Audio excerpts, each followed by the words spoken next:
ఉగాది మహోత్సవాల్లో భాగంగా రెండవ రోజు శ్రీశైల భ్రమరాంబిక అమ్మవారు మహాదుర్గ అలంకారంలో దర్శనమిచ్చారు. ఉగాది మహోత్సవాల సందర్భంగా శ్రీ స్వామి అమ్మవార్లకు ప్రత్యేక పూజలు జరిపించారు.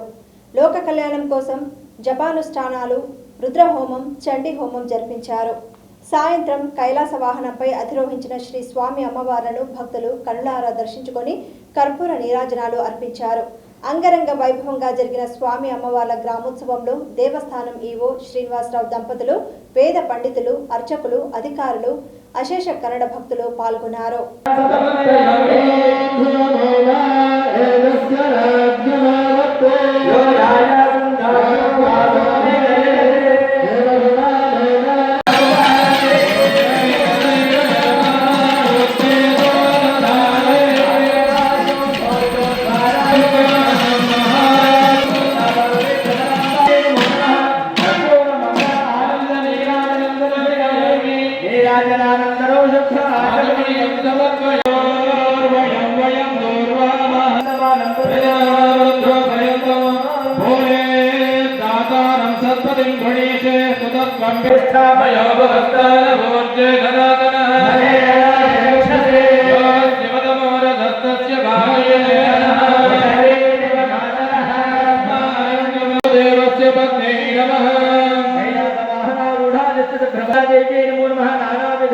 पत्र पुष्पाणि पिल्लिदानि समर्पयामि धूपो